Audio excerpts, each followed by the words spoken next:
kalau kalian ada yang mau ditanyain dari minggu lalu, kan minggu lalu kita cukup bahasanya lumayan rumit ya, menjelma tuh. Nah itu apakah ada yang mau ditanyakan?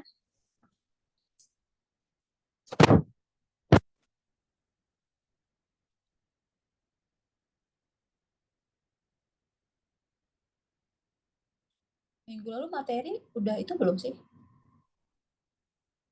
Materi udah dikasih belum ya? Udah kan ya di dalam kelas ya? Belum, Bu. Pada saat di kelas, di chat, belum? Belum dikirim, Bu. Di chat belum dikirim waktu itu. Biasanya soalnya saya sambil kelas saya kirim di chat. Ya, sudah beda. Belum, Bu. Yang waktu itu ilmu komunikasi, Bu, yang udah. Hmm.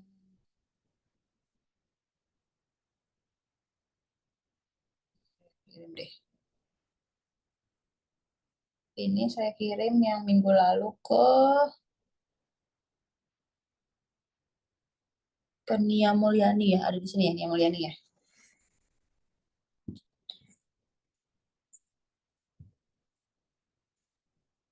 Nah, itu Belum. mungkin Nia Ada. Mulyani ya boleh di-share ke teman-temannya dulu sekarang.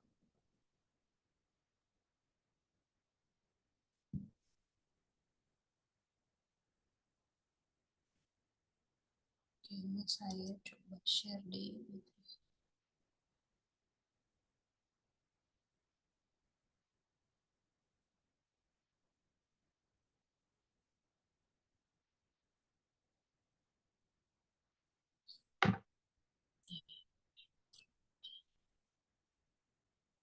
Microsoft PowerPoint. Ini.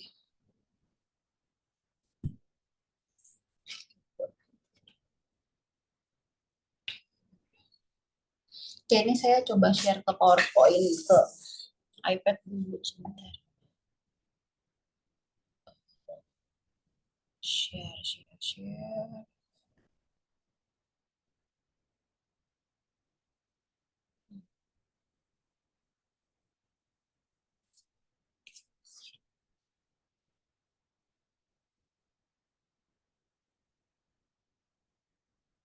Screen.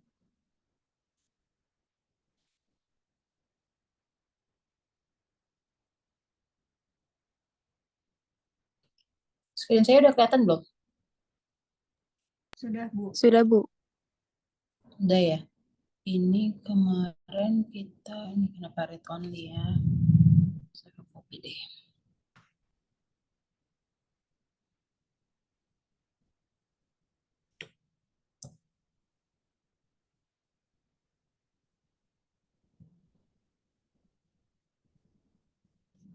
Nggak bisa di save as nih.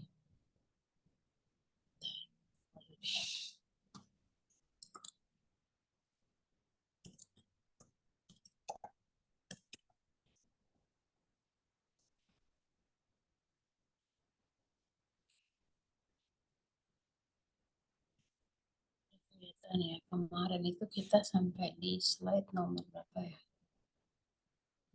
Udah.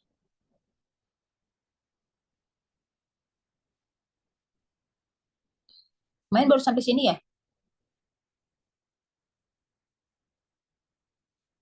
Kayaknya baru sampai sini deh.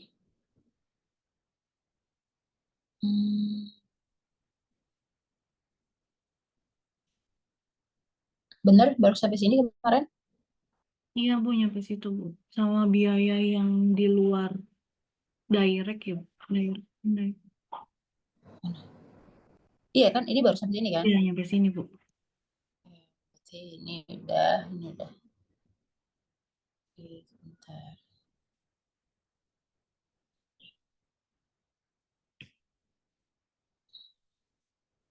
Oke. Ya, kita pakai iPad aja deh. Salah tuh.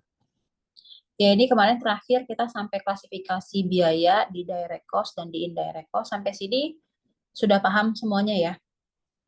Yang minggu lalu disampaikan. Ada yang mau ditanyakan dulu nggak dari yang kita pelajari minggu lalu? Nggak ada ya? Oke. Nah, ini kemarin juga udah disampaikan biaya modal itu yang biasanya 1 kali. Kemudian kalau biaya rutin itu yang biaya bulanan yang dilakukan pembelian atau pengadaannya lebih rutin atau bisa 1 bulanan atau bisa mingguan gitu ya.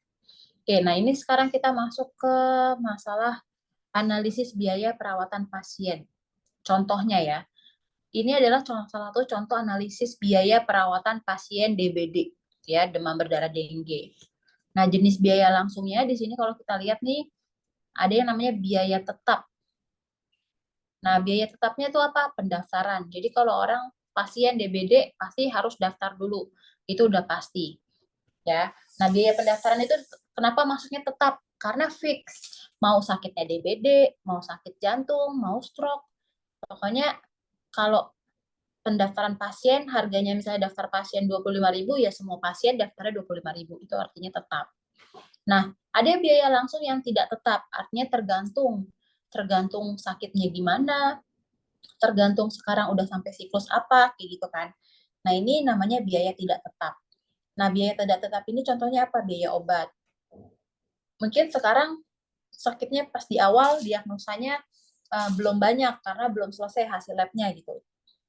Jadi resepnya masih sedikit, misalnya masih 50.000 gitu.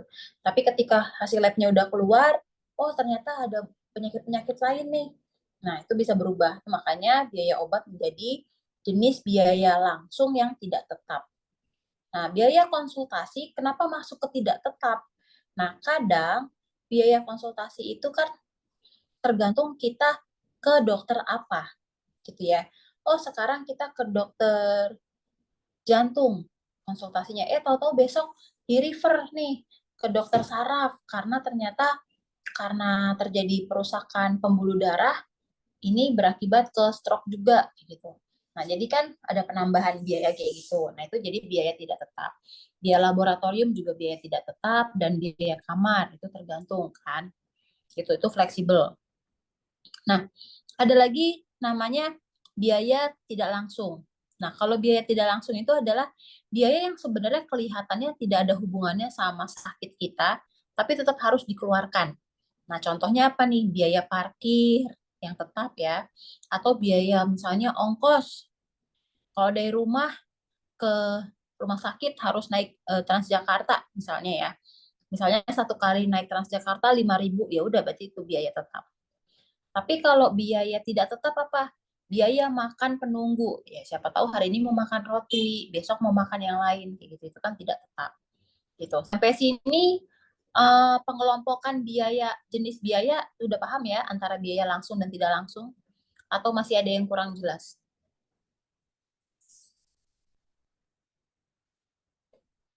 Paham? Ibu mau klarifikasi. Jadi kalau biaya langsung itu artinya yang jumlahnya itu sama gitu ya Bu ya? Artinya Bukan. Jadi kalau yang tetap, itu yang tetap. Kalau yang mau kayak gimana pun kondisinya, ya segitu, itu tetap. Tapi kalau langsung itu yang berhubungan dengan penyakit. Kalau tidak langsung yang tidak berhubungan dengan penyakit. oh iya Bu, makasih Bu. Jadi kalau misalnya di sini kan contohnya sakit DBD. Kan kalau biaya parkir bukan karena sakit DBD kan? Bisa juga orang bayar parkir karena mau jenguk, bukan karena jadi pasien. Kan gitu.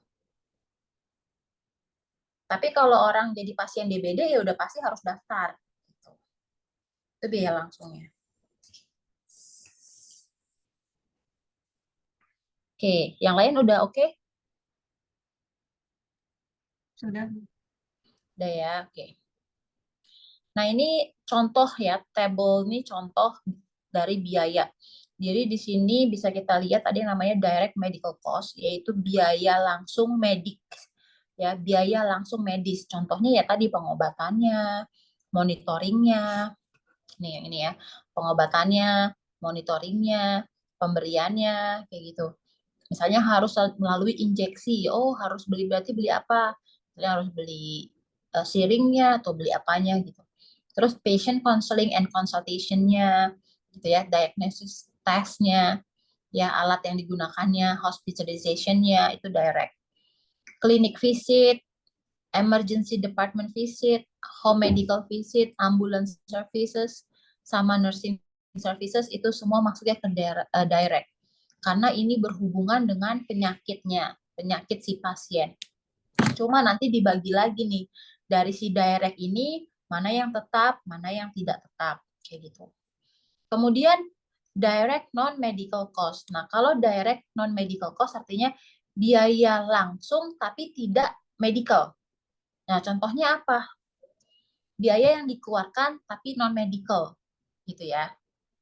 Nah, ini ada travel cost to receive healthcare, bus, gas, and taxi. Jadi biaya perjalanan untuk menerima atau menjangkau kesehatan, gitu ya, vaskes.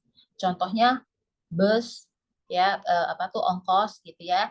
Terus gas itu gasolin ya, gasolin itu apa? Bensin, sama taksi, gitu. Kemudian non-medical assistance related to condition, gitu. Nah, ini adalah biaya-biaya penunjang yang untuk menunjang kondisi kita. Contohnya di sini Meals on Wheels, homemaking service, dan lain-lain. Gitu. Ya, biaya makanan dalam perjalanan, homemaking service. Kemudian ada hotel stays for patient or family, for out of town care, child care service, or for children of patient. Ini maksudnya adalah contohnya nih kayak kalau kita punya family yang nungguin akhirnya, atau kalau misalnya kalian tahu harapan kita itu kan dokter di sana kan, di harapan kita kan spesialis jantung ya.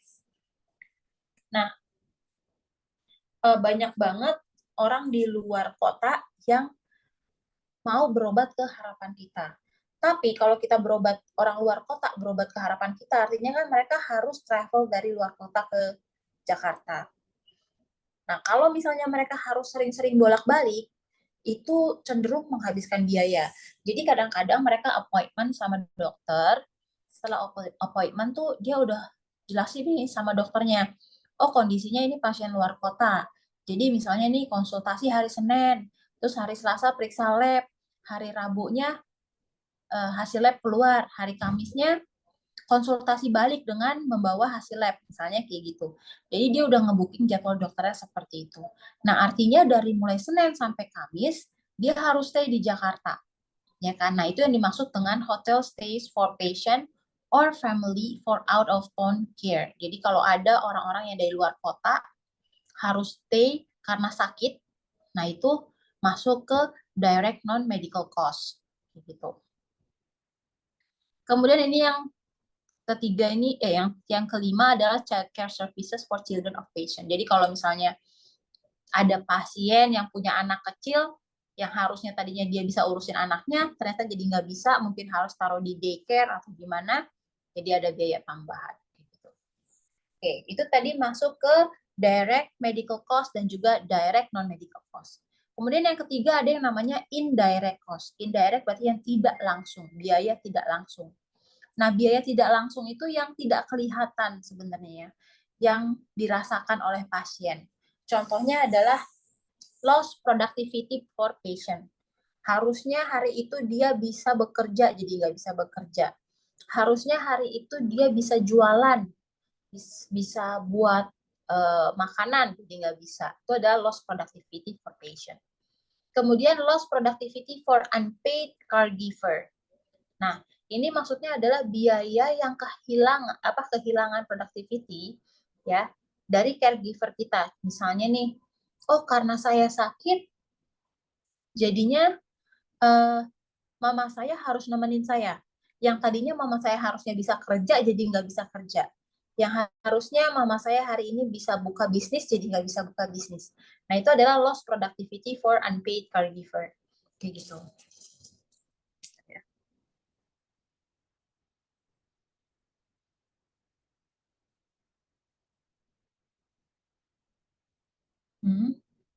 Saya ini IT saya nih. Sebelum ditekan enter, coba diklik yang icon mata tanda serunya 2 kali. Oh,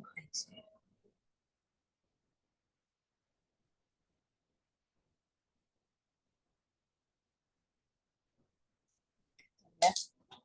Oke, bentar aja deh. Oke. Nah, kemudian yang ketiga itu dari indirect cost adalah lost productivity because of premature mortality. Jadi adanya kehilangan productivity karena ada prematur mortality, kematian prematur lah kayak gitu ya. Nah, itu adalah lost productivity. Tuh. Kemudian ada lagi yang dimaksud dengan intangible, yang tidak terlihat. Kalau tadi lost productivity kan masih bisa dilihat, ya, walaupun itu nggak berkaitan langsung, gitu. Tapi ada lagi udah nggak berkaitan langsung, tapi ini berkaitan langsung, tapi tidak terlihat, sorry ya, kayak gitu. Nah, contohnya adalah pain and suffering. Jadi kalau pasien yang lagi sakit, dia itu kan misalnya ini, kalian GERD-nya kumat. Ketika GERD-nya kumat itu rasanya apa sih? Burning gitu ya, burning di perut. Yang bisa ngerasain siapa? Ya pasien doang. Makanya kelihatannya intangible cost gitu ya. Jadi pasien bisa merasakan kesakitan, yang lain nggak bisa lihat. Yang bisa menilai sakit atau seberapa sakitnya rasa sakit itu hanya si pasien itu sendiri. Gitu. Nah, rasa sakit itu dianggap sebagai cost atau biaya. Jadi ketika kita sakit, itu ada yang namanya biaya intangible. Yaitu rasa sakit itu sendiri. Kayak tadi di GERD, terus tadi rasanya terbakar di dalam lambung gitu ya. Nah, itu adalah cost. Cost atau biaya yang harus ditanggung oleh pasien karena penyakit GERD.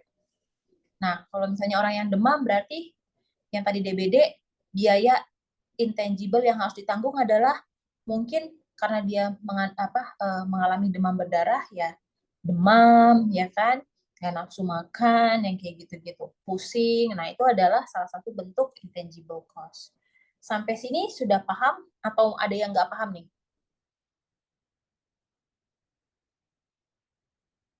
Apa pusing ngelihat pembagian yang ini, type of cost kategorinya? Ada yang mau nanya dulu nggak?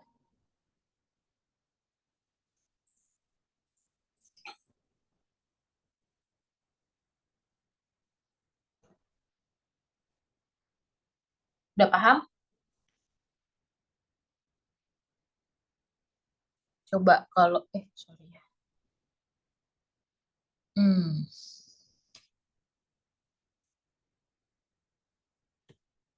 Ibu kalau intangible itu bahasa Indonesianya apa, Bu? tidak terlihat. Aku tuh mau ininya di sebentar ya.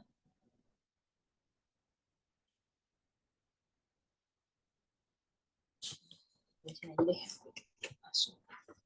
Sebentar. Sebentar ya.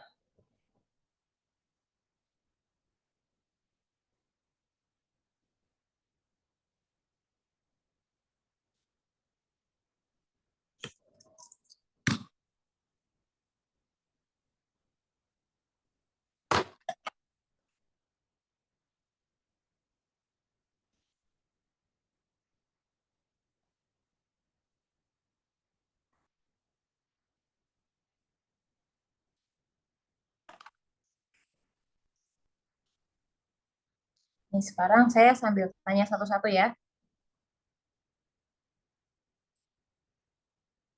Hmm.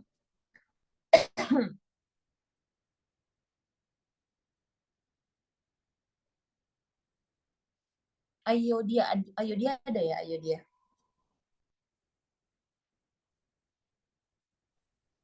Hadir Ibu.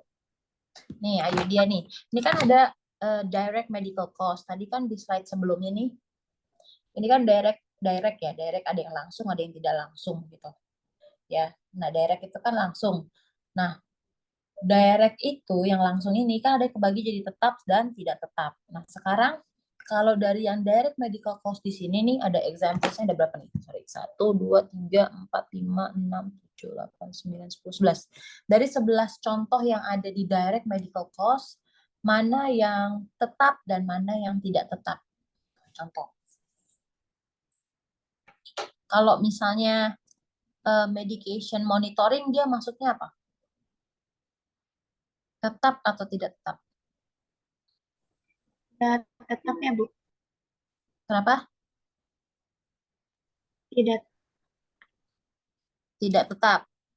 Dia tidak tetap. Oke. Kenapa tidak tetap, ayo dia?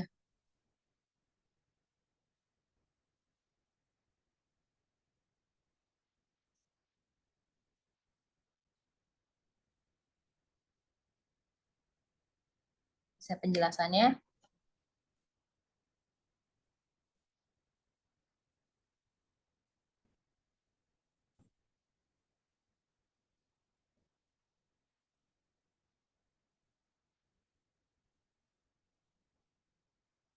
Ada yang bisa jelasin? Atau coba saya tanya sekali Ini lagi. Siapa? eh, kalau menurut saya ini tidak tetap karena medication monitoringnya itu kan berbeda-beda kan, Bu. Sehingga dikatakan tidak tetap. Ini siapa namanya? Selinia, Yang lagi ngomong. Siapa? Selinia, Selinia. iya. Oh, Selinia Melinda. Ya, jadi bisa jadi kalau misalnya hari ini yang dimonitoring itu apa, nanti di kemudian untuk penyakit yang sama bisa jadi monitoringnya bisa berubah gitu ya, medication. Jadi tidak tetap. Oke. Kemudian Indah Octavia ada gak?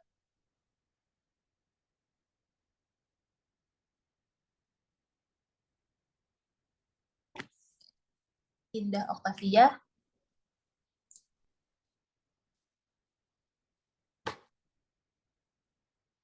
nggak ada ya.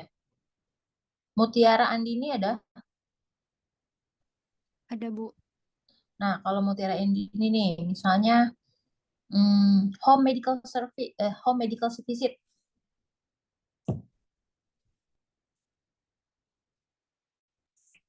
Tidak tetap ya, Bu. Karena Kenapa tuh? mungkin servisnya beda-beda. Eh, apa namanya, penanganannya beda-beda, jadi harganya juga nggak sama. Oh, bisa jadi hari ini yang dicek gula darah, misalnya besok gula darah, tensi dan lain-lain gitu maksudnya. Iya, Bu. Oke. Kalau Siti Azkia ada.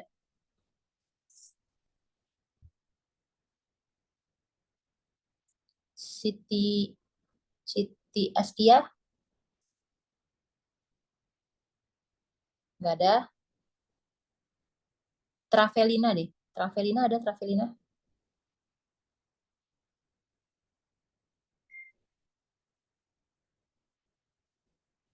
Travelina ada.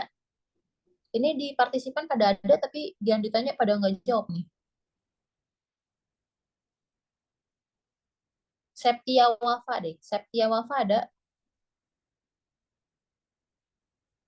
Ada, Bu. Oke, Septia Wafa.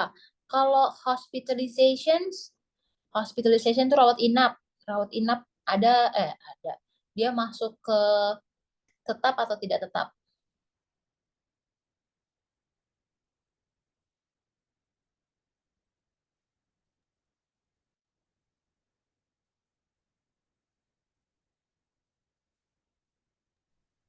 Tetap ya Bu ya masuknya. Tadi kalau kita lihat di sini gimana nih, yo? Oh, hospitalization dia maksudnya apa? Oh iya tidak tetap Bu. Dia masuknya ke biaya kamar ya Bu ya. Rawat Iya, inap ya. dia tidak tetap ya. Iya, Bu. Tidak tetap. Oke. Oke, sampai sini masih ada yang bingung atau enggak nih? Atau udah jelas? Jelas, Ibu. Udah cukup jelas ya. Oke, kita lanjutin dulu.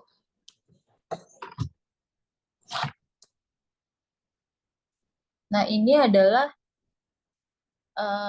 yang dimaksud dengan output, outcome, dan juga impact.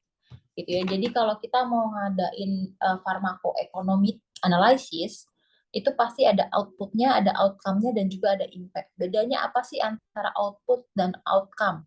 Gitu ya. Kadang-kadang orang suka bingung nih, output, outcome, kayaknya sama aja deh. Nah, gitu ya.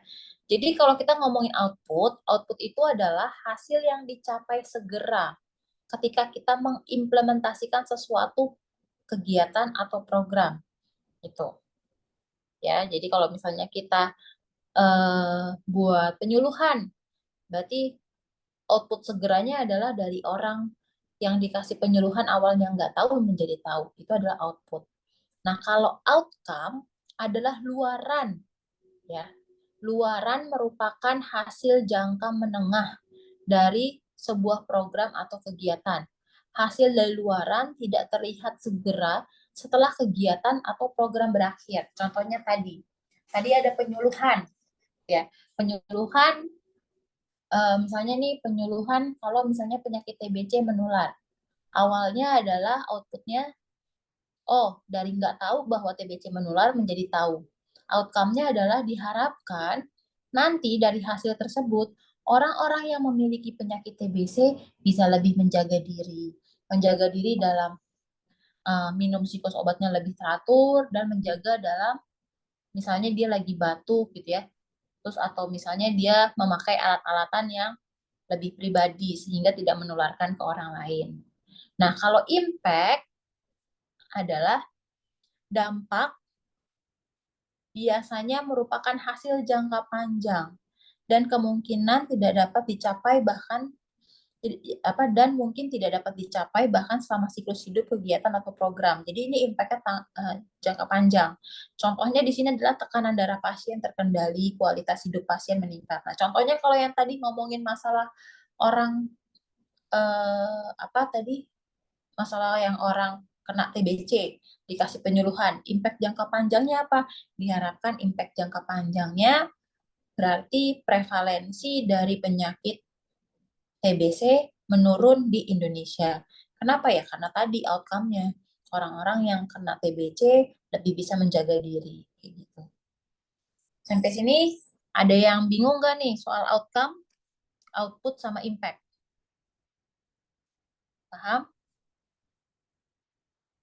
Ini kita farmakoekonomi nggak kayak IKK ya. Kalau IKK itu santai gitu, bisa dicerna dengan santai. Tapi kalau farmakoekonomi mungkin kalian butuh lebih konsentrasi gitu. Takutnya nanti nggak kecapek apa yang diharapkan. Sudah cukup paham? Paham nggak? Paham ya output, outcome, sama impact bedanya? Iya, Bu. Paham. Ada Lumayan, Bu. contoh lainnya nggak, Bu, untuk output sama outcomes? Kenapa? Contoh lain untuk Ibu, maaf Bu Output motong. dan outcome.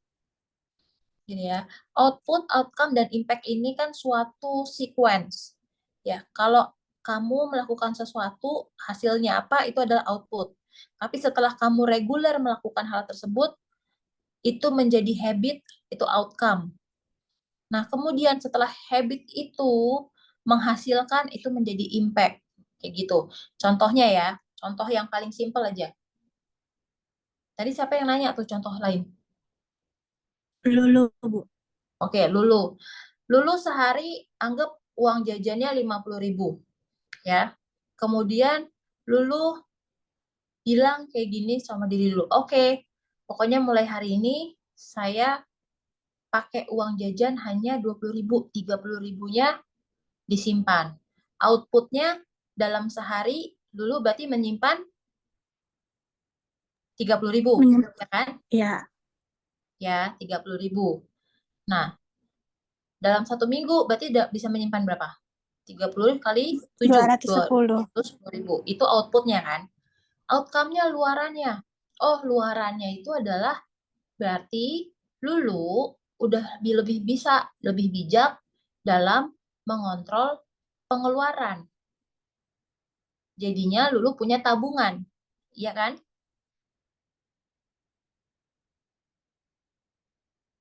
Itu outcome-nya ya. Iya, Bu. Impact-nya apa? Oh, impact-nya misalnya dari hasil tabungan tersebut, ternyata Lulu bisa lanjut kuliah S2, misalnya gitu. Itu adalah impact. Jadi, output, outcome, dan impact itu sequence. Kayak gitu. Makanya tadi awalnya itu saya ceritainnya masalah penyuluhan. Penyuluhan ke desa.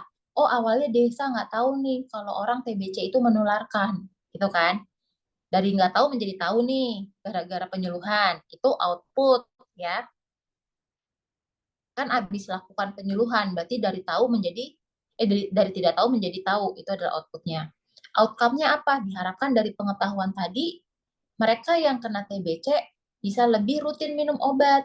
Mereka yang kena TBC bisa lebih menjaga diri, pakai masker kek, terus makan nggak sembarangan supaya nggak nularin, kayak gitu. Nah, diharapkan impact jangka panjangnya mereka yang kena TBC tadi, karena udah rutin minum obat teratur, terus rutin pakai masker, dia nggak menularkan.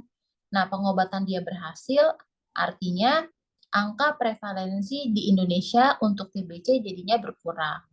Itu impact jangka panjangnya. Gitu. Masih bingung nggak, Lulu? Paham, Bu. Paham ya? Yang lain gimana? Paham, Ibu. Paham ya? Oke. Ibu, jadi output Ya. outcome sama impact ini ke diri sendiri atau untuk orang lain gitu, Bu? Atau bisa Ya, keduanya? ini tergantung programnya apa. Kalau tadi yang saya ngomongin masalah Lulu nabung, itu kan ke diri sendiri, karena kan itu program terhadap diri sendiri kan. Tapi kalau misalnya kita kayak tadi penyuluhan, itu kan ke banyak orang. Gitu. Jadi tergantung programnya apa. Jadi output, outcome, dan impact ini bisa ke diri sendiri ataupun bisa ke banyak orang tergantung dari jenis programnya gitu. Iya, Bu. Makasih, Bu. Oke, ini contohnya nih yang berikutnya lagi nih, prevalensi anemia. Nih. Jadi ada namanya program pemberian tablet tambah darah pada remaja SMA. Berarti outputnya apa? Yang tadinya orang atau remaja SMA yang minum tablet penambah darah mungkin cuma 100 orang, lalu dalam 3 bulan ternyata yang minum tablet penambah darah menjadi misalnya 500 orang. Itu outputnya. Kemudian outcome-nya apa? Terjadi peningkatan kadar hemoglobin pada remaja. Ya kan, setelah peminuman rutin, oh ternyata terjadi peningkatan kadar hemoglobin. Lalu impact-nya apa? Impact-nya adalah persentase anemia di kalangan remaja menurun. Gitu. Nah, ini hampir mirip tadi sama ilustrasi si TBC tadi, gitu ya. Jadi impact-nya orang-orang yang sakit anemia akhirnya menurun jumlahnya, gitu. Itu ya, masih sama ya. Saya rasa harusnya ini bisa dipahami. Oke. Oke, sampai sini ada yang mau ditanyakan dulu?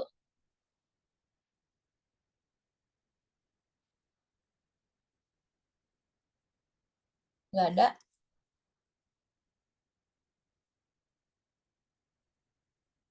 Nggak ada yang mau ditanyakan ya? Belum, Ibu. Oke. Nah, sekarang kita ada lagi yang namanya KALI atau Quality Adjusted Life Year. Gitu ya. Jadi kalau kalian lagi baca WHO punya data, kalian baca siapa punya data tuh, misalnya Riskesdas punya data, itu ada juga namanya KALI atau Quality Adjusted Life Year. Nah, itu adalah perhitungan untuk meningkatnya kualitas dan kuantitas hidup pasien dengan adanya intervensi dari healthcare. Artinya adanya adjusted. Ini kan quality kan kualitas ya. Adjusted. Jadi adanya penyetaraan kualitas hidup tahunan. Jadi adanya kualitas dan kuantitas hidup pasien itu yang meningkat karena adanya intervensi atau perlakuan dari healthcare. Gitu. Yang tadi misalnya contohnya yang sebelumnya nggak pernah minum vitamin. Terus gara-gara kemarin COVID semua orang tiap hari minum vitamin. Gitu kan. Karena udah kebiasaan minum vitamin, akhirnya terjadi quality adjusted life year terhadap apa? Sekarang orang udah nggak banyak tuh yang sakit flu, misalnya contohnya. Atau sekarang orang udah nggak banyak tuh yang dikit-dikit sakit. Kalau dulu capek sedikit langsung sakit, gitu, demam dan lain-lain. Sekarang enggak, karena apa? Karena udah kebiasaan minum vitamin, contohnya kayak gitu. Intervensinya kan minum vitamin jangka panjang. Nah, quality adjusted-nya apa? Yaitu kualitas hidup pasiennya meningkat. Gitu. Oke. Jadi kali ini adalah, kali itu maksudnya QALI ini ya, LY ini adalah aritmetik dari harapan hidup dan pengukuran kualitas hidup yang tersisa. Jadi kalau misalnya di sini bisa dilakukan untuk menentukan seberapa kualitas hidupnya pada kondisi tidak sehat. Nah, kalau sehat nilainya 1, kalau misalnya meninggal itu nilainya 0. Jadi makanya kalau kali itu ya, atau quality adjusted life year itu nilainya itu bisa dari 1 sampai 0. Gitu. Jadi sekarang misalnya nilainya udah di angka 0,5. Oh, berarti kualitas hidupnya tinggal 50% lagi, misalnya gitu. Itu contohnya ya. Oke, nah ini adalah contoh dari kali. Ya, ini gambarnya burem di saya doang atau di kalian juga burem ya? Burem juga, Bu. Burem Ya, Ibu. Burem juga ya? Oke. Iya, Bu. Jadi nih yang atas ini tulisannya perfect health. Ya, jadi ini adalah kesehatan yang perfect tuh segini. Nih di angka 1. Tadi kan 0 sampai 1 ya. Kali itu 0 sampai 1. Jadi 1 tuh dianggap yang paling perfect kesehatannya. 0 itu artinya dia udah meninggal. Jadi ini A itu sekarang di perfect health. Manusia dilahirkan itu dalam kondisi perfect secara kesehatan. Gitu ya. Nah, terus habis itu ini time atau years. Ya, waktu. Seiring waktu berjalan manusia hidup. Gitu ya. Nah, yang dimaksud kali, gimana cara menghitung kalinya itu adalah, jadi peneliti itu akan melihat waktu orang lahir sampai orang meninggal itu berapa lama sih, kayak gitu. Jadi dia ngitung nih rata-rata orang meninggal itu umur berapa. Dan ketika dia meninggal itu posisinya tuh sampai dia meninggal ini seperti apa gitu. Misalnya nih, oh rata-rata orang ini misalnya umur 70 tahun meninggal ya. Contohnya misalnya di sini umur 70 tahun nih dulu gitu. Tapi di tahun ke-40 posisinya tuh sebenarnya dia tuh kualitas hidupnya udah tinggal sisa 40%. Dia udah banyak sakit penyakit, dia udah banyak apa namanya tuh komorbid gitu. Jadi sebenarnya pada umur ke-40 tahun posisi kesehatannya tinggal 40%. Sampai akhirnya di umur 70 tahun akhirnya kesehatannya 0 atau meninggal. Nah, ini yang dihitung nih area ini. Nah, ini adalah tanpa intervention. Setelah itu, pemerintah misalnya melakukan intervensi gitu ya. Oh, dilihat nih, dievaluasi. Ternyata yang paling banyak mengalami atau yang paling banyak kontribusi orang meninggal tuh apa? Sakit jantung misalnya.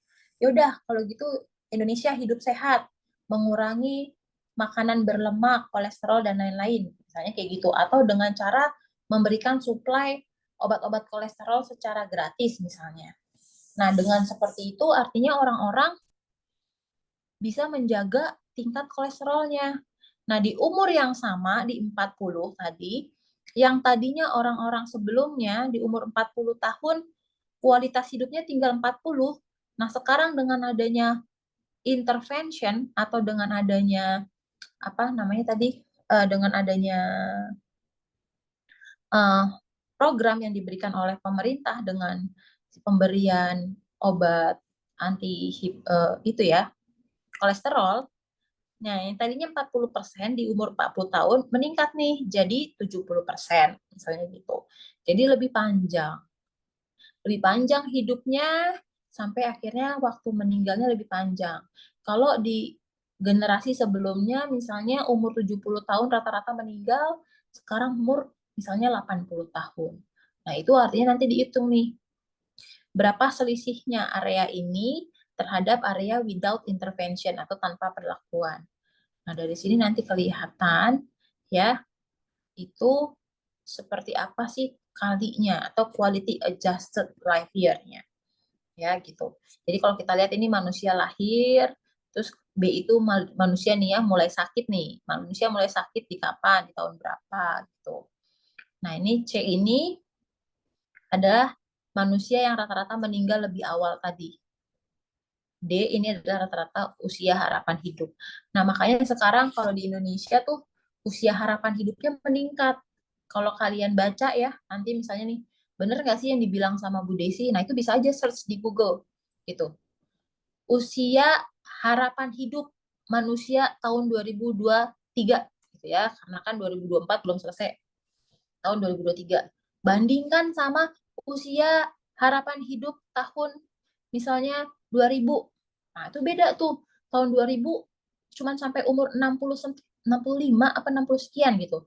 Sekarang Indonesia sudah di angka 72 kalau nggak salah. Jadi rata-rata usia harapan hidup udah di umur 72 tahun. Itu juga kenapa akhirnya pemerintah mengevaluasikan, oh, sekarang rata-rata orang hidup sampai 72 tahun. Bayangin nih, sekarang kan pemerintah punya program pensiun di umur berapa? Dulu 55 ya. Nah, kalau dulu pensiun umur di 55 sampai di angka rata-rata usia harapan hidup 65, berarti kan ada 10 tahun lagi dia tidak memiliki pemasukan karena dia sudah di dalam masa pensiun. Gitu ya.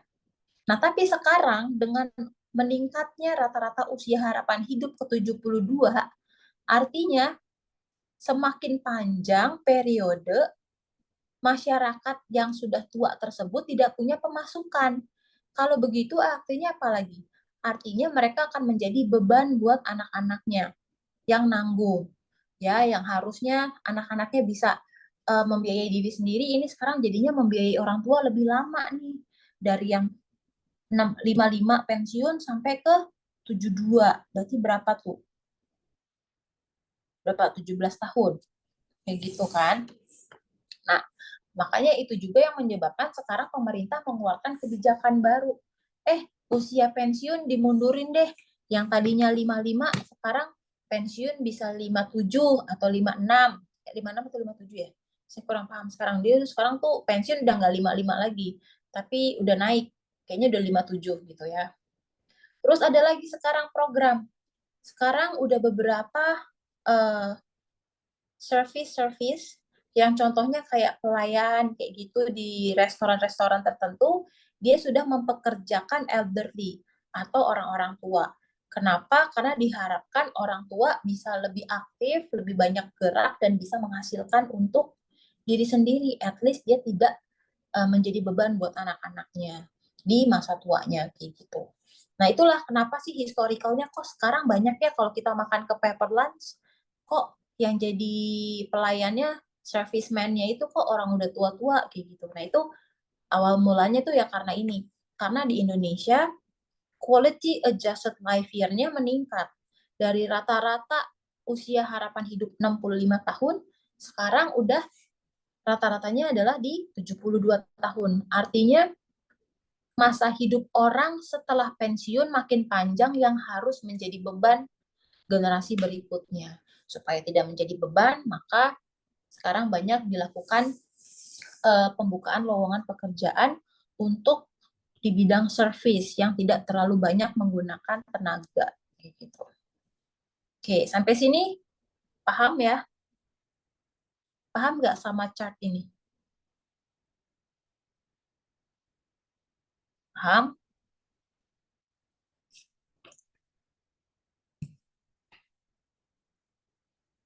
Saya bingung loh kalau kalau nggak ada yang jawab nih, paham atau nggak paham? Paham, Bu.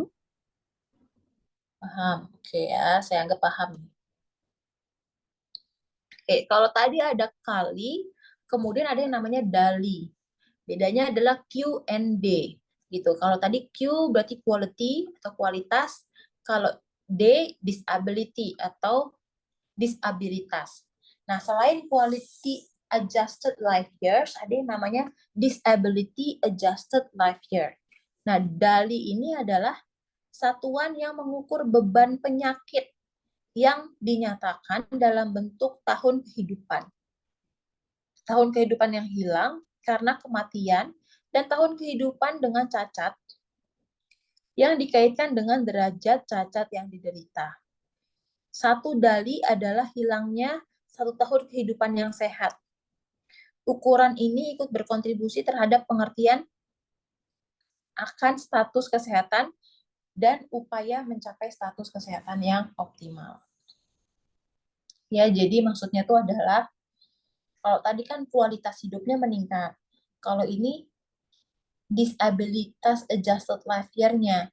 Jadi berapa banyak tahun yang hilang karena pasien tersebut mengalami kematian atau kecacatan. Itu.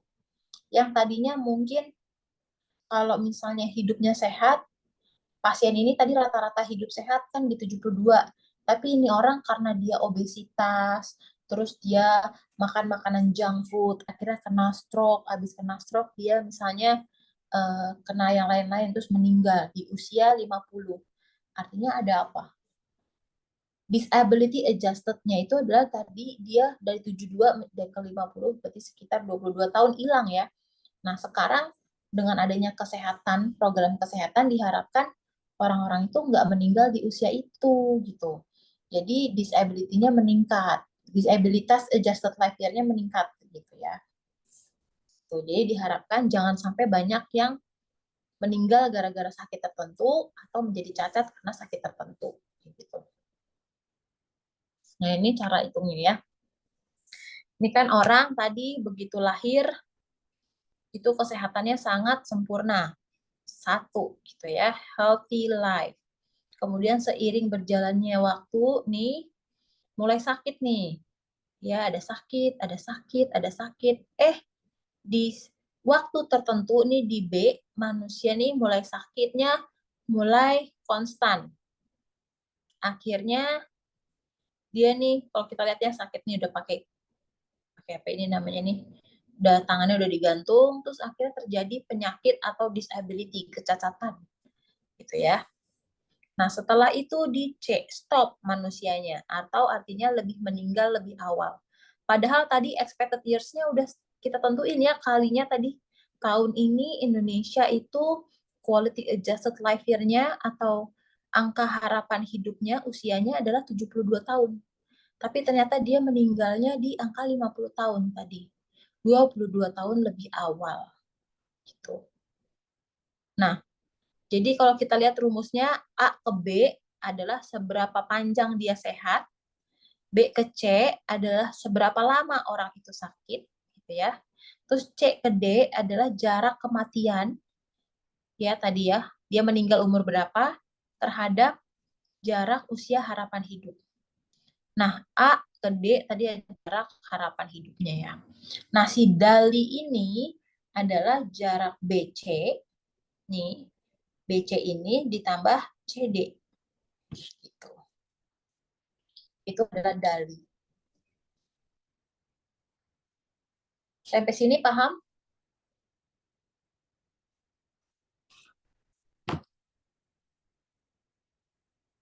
Ada yang bingung nggak? Berarti yang dimaksud BC itu lama orang sakitnya itu berapa lama ya, Bu? Berapa bulan kah? Berapa tahun kah gitu ya, Bu? Iya.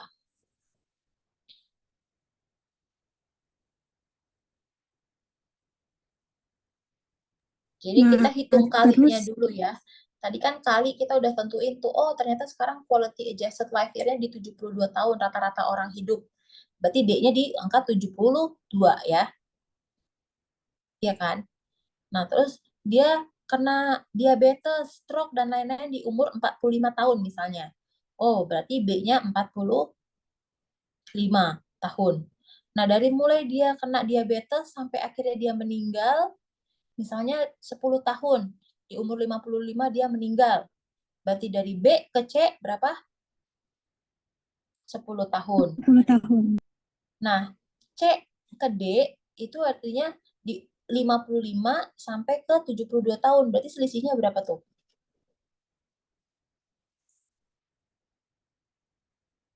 17. 17 Ini gitu kan. 65 kan ya, Bu? Ya, berarti dalinya adalah 10 tahun tambah 17. 17. Tuh, ya. Oke. Berarti udah paham ya sampai sini ya. Paham, Bu. Oke. Nah, ini tadi nih, quality versus DALI gitu ya. Quality of life, quality adjusted life year ini, terus ini disability adjusted life year. Bisa jadi dia meninggal lebih awal ya, atau bisa jadi dia cacat. Jadi kalau cacat itu kan dianggap dia udah nggak bisa menghasilkan gitu ya. Jadi yang tadi nih, ini kalau dia cacat tidak bisa menghasilkan, nah itu dianggapnya kayak sama dengan orang meninggal gitu. Karena dia sudah tidak bisa dianggap sebagai orang yang sehat. Kalau kalian belajar undang-undang, kalian udah belajar undang-undang ya? Udah, Bu. Udah belum? Udah kan? Nah, di undang-undang itu kan yang dimaksud dengan sehat adalah termasuk tidak cacat. Jadi cacat itu kan tidak dimasuk sehat. Nah, gitu ya. Jadi ketika kita cacat dianggapnya kita udah sama yang kayak misalnya tidak sehat atau tidak bisa menghasilkan sesuatu gitu. Oke. Oke, nah ini adalah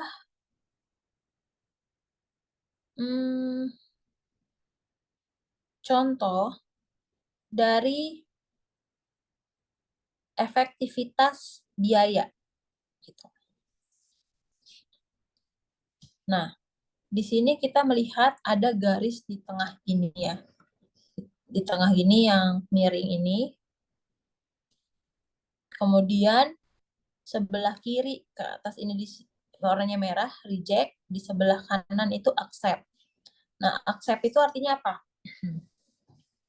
Accept itu jika efektivitasnya bertambah, tapi biayanya bisa berkurang. Itu namanya cost effectiveness.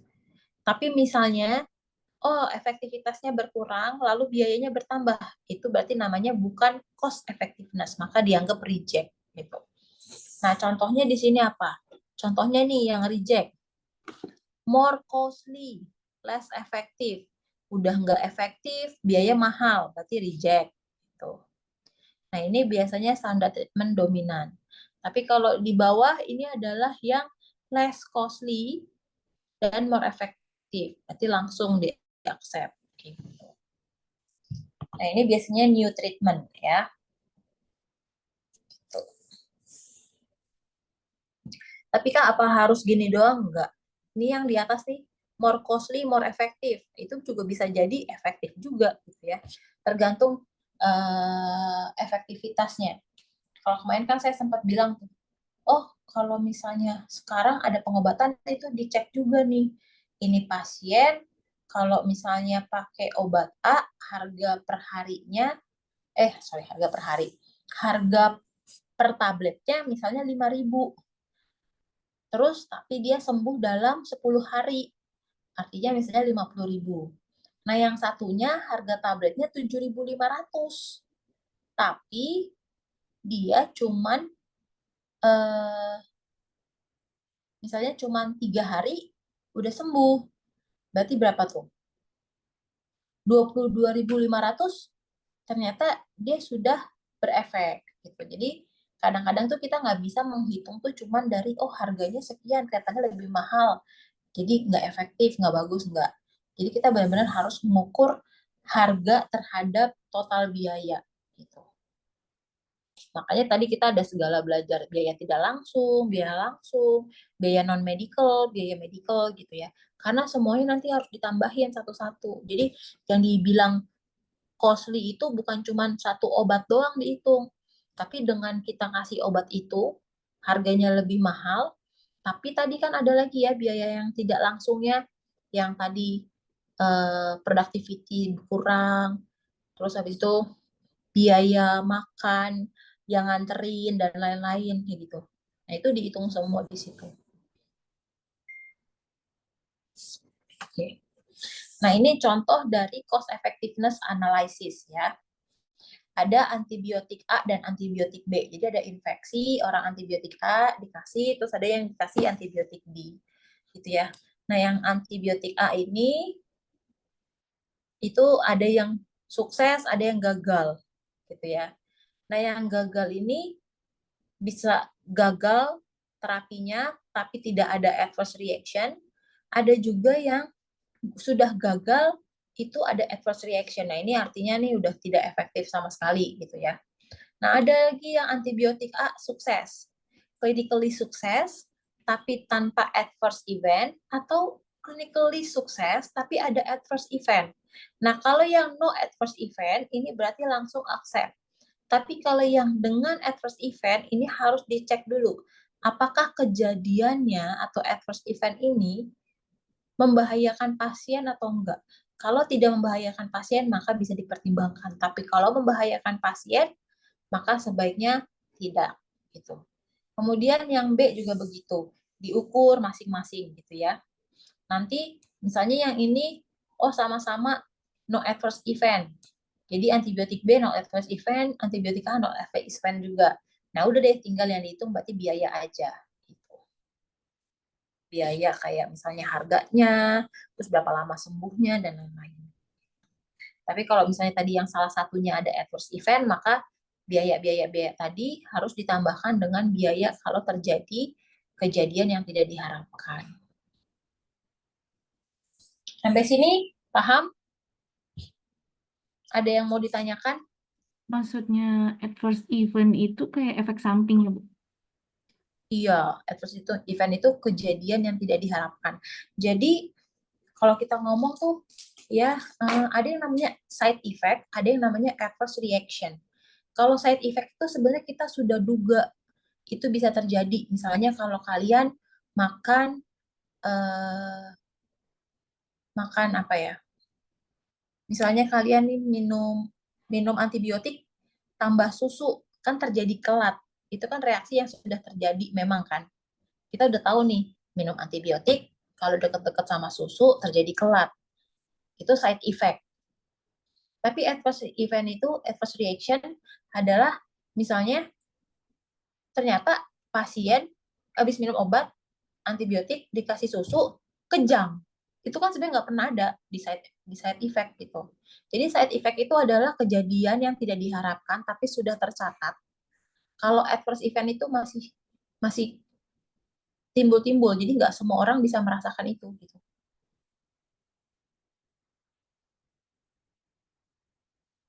Gitu. Ada yang bingung nggak? Iya, Bu, ngerti, Bu. ROTD Ngerti berarti. ya? Jadi kalau kalian tahu pregabalin, di sini tuh kalian kelas reguler atau kelas karyawan ya? Kelas karyawan, Bu. Kelas karyawan ya, berarti udah ada beberapa yang udah kerja kan. Nah, kalian tahu pregabalin kan? Pregabalin itu yang untuk neuropati ya. Neuropati. Nah, pasien-pasien tertentu kalau minum pregabalin itu memang kecenderungan akan sakit kepala. Karena kan itu obat syaraf kan. Tapi pada pasien yang lain tiba-tiba dia bisa kejadian gatal-gatal. Nah, berarti artinya side effect dari si pregabalin adalah fatigue, atau misalnya headache gitu ya, sakit kepala. Tapi adverse event-nya adalah yang tadi, misalnya gatal-gatal kayak gitu. Jadi kejadian yang tidak diharapkan gitu. Itu adalah adverse event. Oke, gitu ya.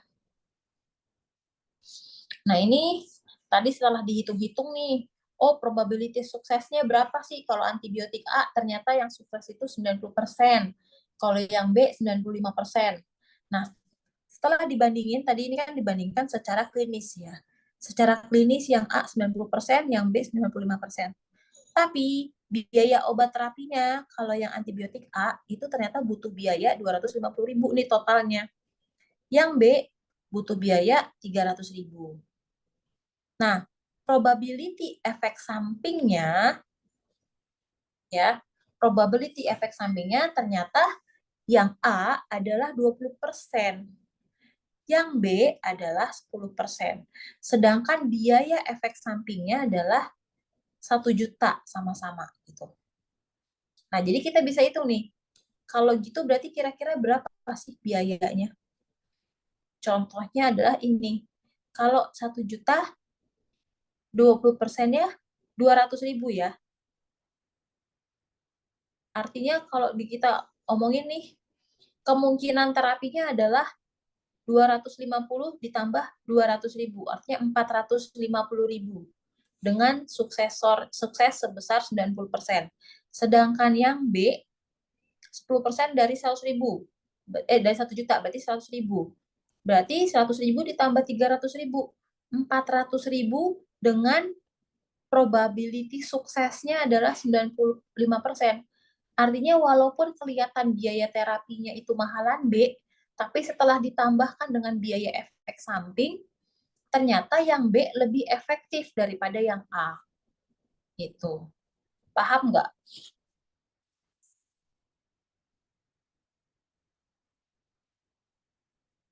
Bingung nggak nih? Saya nanya paham nggak? Diam. Sekarang nanya bingung nggak? Bingung, Bu. Lebih efektif gimana, Bu? Maksudnya, Bu, lah dari segi biaya kah atau dari segi efek sampingnya atau Kan tadi gimana? kita ngomonginnya kan farmakoekonomi. Jadi apapun itu kita akan translate ke ekonomi, ke duit ya. Apapun itu. Kita akan translate menjadi duit. Nah, sekarang kita lihat ya. Antibiotik A, ini kita bilangnya A aja ya, nggak usah pakai antibiotik deh. Obat A dan obat B. Obat A itu kesembuhannya 90%. Obat B kesembuhannya 95%. Bagusan mana? Obat Yang B B. ya. Yang B. Oke. Oke, terus sekarang masuk variabel kedua, biaya terapi. Biaya terapinya ternyata kalau pakai obat A itu biayanya 250.000. Kalau pakai obat B, biaya terapinya 300.000. Bagusan mana? A. Dari Kenapa? terapi Lebih murah A dari segi biaya. Tapi kan secara probability suksesnya lebih kecil. iya. Jadi kalau kita ngomong soal biaya doang, kelihatannya itu kan A itu lebih murah ya daripada B. Benar ya? Kelihatannya A lebih murah daripada B ya.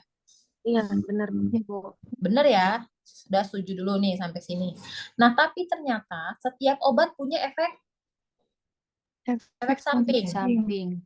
Nah, kalau obat A, efek sampingnya itu 20% kejadian. Kalau obat B, efek sampingnya lebih kecil, dia cuma 10% kejadian. Gitu. Nah, ternyata obat A dan obat B, efek sampingnya itu kalau dinilai kan di dalam duit, itu contohnya adalah 1 juta. Masing-masing sama nih, efek sampingnya 1 juta. Berarti kalau kita lihat nih obat A, efek sampingnya kan 20%. 20% dari 1 juta berapa? 200.000. 200.000. 200.000. Kalau obat B, efek sampingnya 10%. Dari 1 juta berapa? 100.000. 100.000. Berarti udah setuju ya? Obat A, biaya sakit efek sampingnya 200.000. Obat B, 100.000. Artinya kalau kita tambahkan biayanya, antara biaya terapi dengan biaya efek samping 250.000 ditambah 200.000. 200 berikat sama. jadi 450.000 kan? Iya, Iya. Bu. Efektivitasnya hanya 90%. Persen. Sedangkan obat B 300.000 ditambah 100.000. 100.000. jadi totalnya 400.000 100.000. 400.000. tapi efektivitasnya 95%. Nah, disitulah farmakoekonomi terjadi. Jadi bukan berarti karena si A ini lebih murah, maka dia dipilih. Tapi setelah dihitung dengan biaya efek samping dan efektivitasnya, nih, sukses klinisnya, maka bisa disimpulkan bahwa yang B itu lebih efektif daripada A. Setuju nggak? Setuju, Bu. Setuju ya? Iya gitu. Jadi yang dinilai nih kalau di farmakoekonomi nggak cuma duit yang dikeluarin pas lagi nebus resep, tapi efek sampingnya juga dinilai, kesuksesannya dia juga dinilai gitu. Udah paham ya sampai sini ya? Paham, Bu. Oke, lanjut. Nah ini tadi penjabaran yang tadi doang.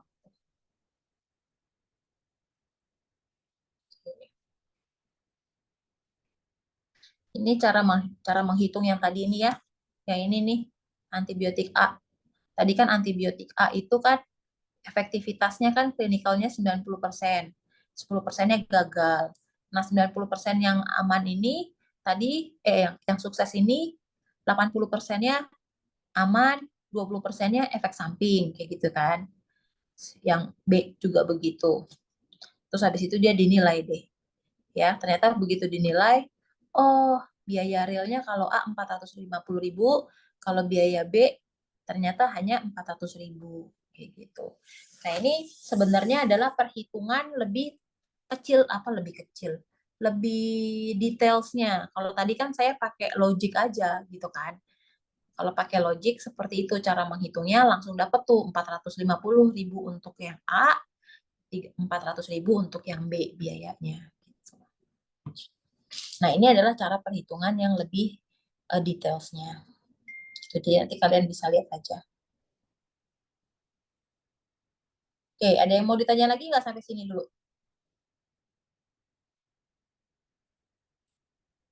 Nggak ada? Belum ada, Bu. Belum ada ya? Ini kayaknya kita jamnya cuma sampai jam 8 kan ya? Jadi Iya. mungkin kita selesai sampai sini dulu. Kita absen dulu. Terus tadi materinya yang sudah disampaikan ke PJ bisa tolong nanti di itu ya. Diberikan juga ke teman-temannya.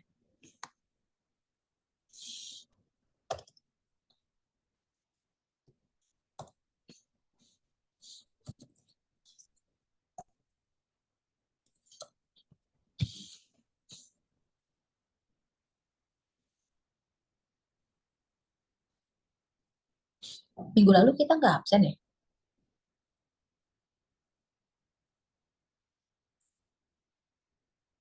Minggu lalu kita masuk kan ya? Apa enggak?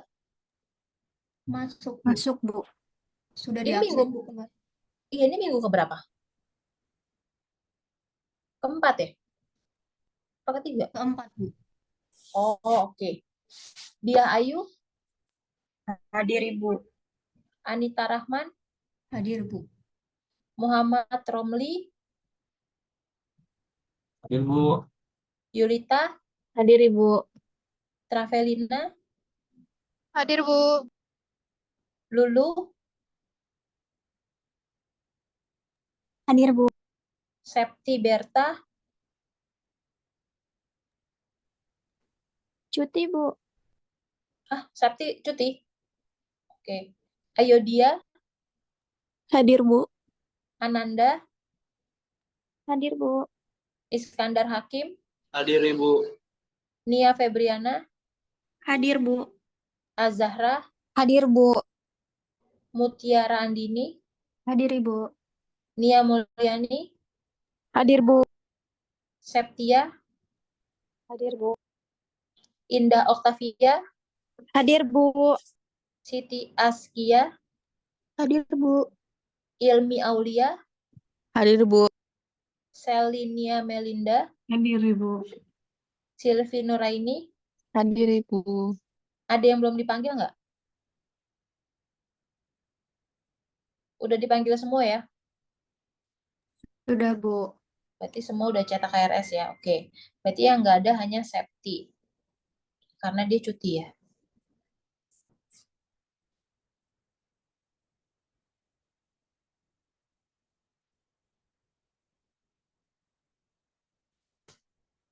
Oke.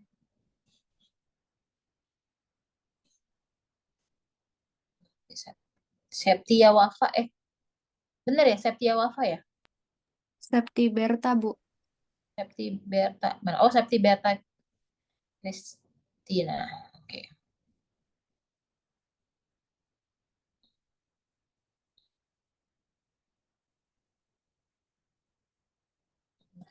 Mama nih.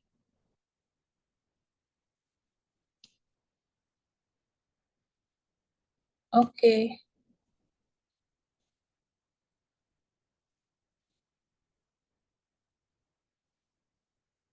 Oke. Oke. Oke, kalau sudah tidak ada yang mau ditanyakan lagi, kita sampai sini dulu. Tadi materi sudah saya sampaikan ke Nia ya. Nanti bisa Nia share ke teman-temannya yang lain.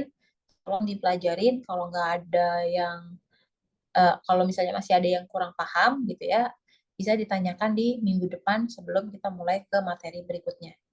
Tuh. Kalau misalnya sudah tidak ada ditanyakan lagi di malam ini, saya akhiri kuliah kita malam hari ini. Sampai jumpa di hari Jumat depan. Sorry ya. Jumat depan saya nggak bisa masuk. Nia ya, Nia. Saya Jumat depan nggak bisa masuk ya. Jadi kita ketemunya 2 minggu lagi. Nanti kalau misalnya perlu mungkin untuk tambah nilai, saya bikin soal aja ya buat kalian tugas harian. Ya, Oke? baik, Bu. Baik, Ibu. Oke. Oke, kalau gitu saya akhiri kuliah malam hari ini. Sampai jumpa 2 minggu lagi ya. Selamat malam. Selamat malam. Terima kasih, Bu. Yo, say you live.